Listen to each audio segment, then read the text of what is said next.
y a beaucoup de boîtes industrielles qui considèrent que le salon, c'est le truc marketing. Elles y passent des budgets énormes.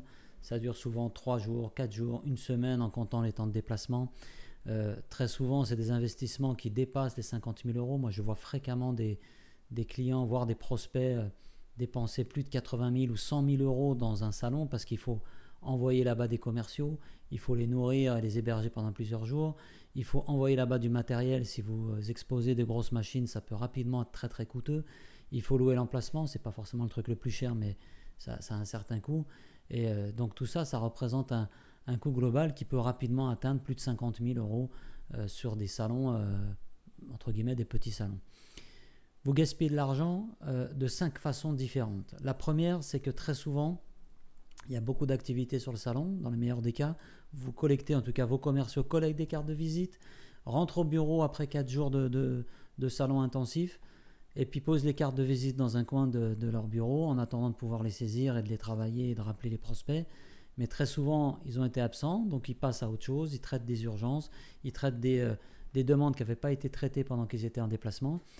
Et puis la pile de cartes de visite s'éternise quelques mois, et puis au bout de quelques mois, quand vous rappelez votre prospect, vous rappelez les gens à qui vous avez demandé les cartes, eh ben, ils ne se rappellent plus trop qui vous êtes, et ils ne se rappellent même pas vous avoir rencontré sur ce salon. La deuxième source de gaspillage que je trouve importante, c'est que on a tendance à trop parler de soi sur les stands dans les salons industriels. Vous mettez les petits gâteaux, les petits bonbons, la petite bouteille de champagne ou de pinard pour que les choses se passent bien. Mais très souvent, tout ce qu'on voit, c'est votre logo, vos plaquettes, vous êtes les meilleurs, vous travaillez sur tel domaine, etc., etc. Et vous parlez que de vous. Et je pense que l'occasion est trop forte sur un salon, est trop belle de pouvoir aussi dire ce que vous faites, comment vous pouvez aider les gens à résoudre leurs problèmes. Donc plutôt que de mettre en gros votre logo et votre dernier kakémono, essayez plutôt de mettre en avant une problématique que vous aidez à résoudre pour vos clients de manière à attirer aussi des prospects intéressés. La troisième façon de perdre de l'argent, c'est un peu le comportement de vos commerciaux sur le stand. Moi, je fais souvent les travées des salons, enfin en tout cas je le faisais de moins en moins, mais je passais beaucoup de temps dans les salons à visiter certains salons industriels. Et je constatais que les gens étaient sur leur stand, en train de répondre à des emails, en train de téléphoner, parfois en train de déjeuner ou de dîner, enfin de faire autre chose que d'accueillir le prospect. Et ça ne donne pas trop envie d'arriver sur le stand et de poser des questions. Et ça, c'est quelque chose qui arrive très souvent. Le rythme d'un salon peut être un peu bas et il peut y avoir des temps morts dans le salon, ce qui fait que vos commerciaux, les personnes qui sont sur le stand vont avoir tendance un peu à négliger les visiteurs.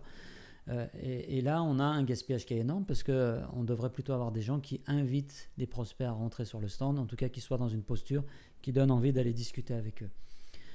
Un autre volet important en termes de gaspillage, en dehors du personnel inactif, c'est aussi un manque de promotion de la présence sur le salon. Très souvent, vous allez encore une fois investir sur le salon, prévoir d'y être très longtemps à l'avance.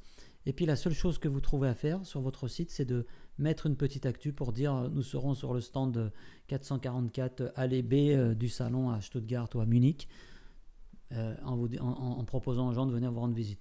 Et pourquoi je viendrai vous rendre visite? Quand on sait que la majorité des visiteurs préparent leur visite à l'avance, ils savent déjà qui ils vont aller voir, ils savent déjà sur quel stand ils vont se rendre avant même le salon, il y a quand même mieux à faire que de simplement balancer une petite actu un peu perdue là au milieu de votre site internet.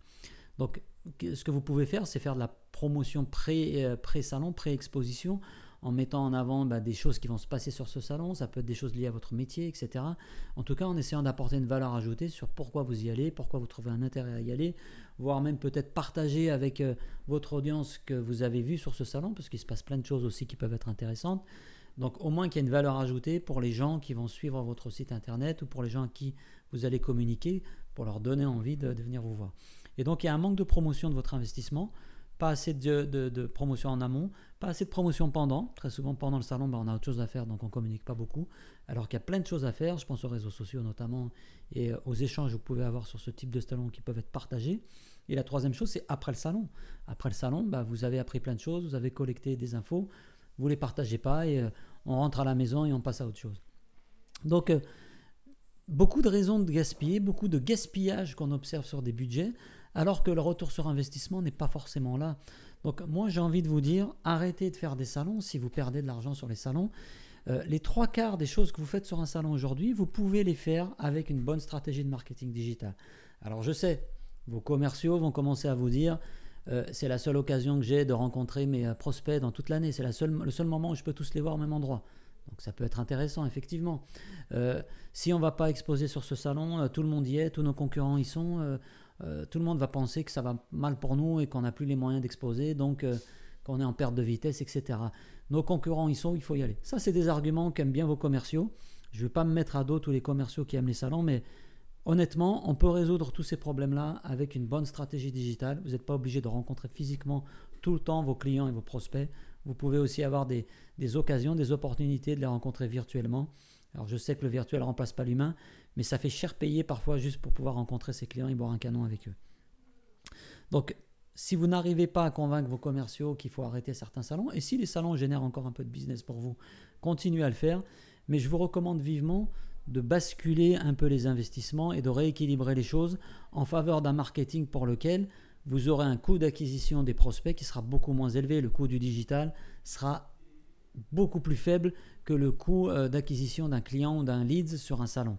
Voilà, je ne vais pas vous faire de calcul ici. Je vous propose dans le petit billet de blog que je vais produire à l'issue de cette vidéo de vous donner quelques exemples très concrets pour vous montrer qu'on peut perdre beaucoup d'argent sans forcément s'en rendre compte sur un salon et que vous pouvez au contraire avoir des retours sur investissement beaucoup plus pertinents avec une stratégie digitale. Arrêtez de perdre de l'argent sur les salons, rééquilibrez vos budgets marketing et ne vous laissez pas embarquer par vos commerciaux qui adorent aller sur les salons. Et là, je pense que je ne vais pas me faire que des amis. À bientôt!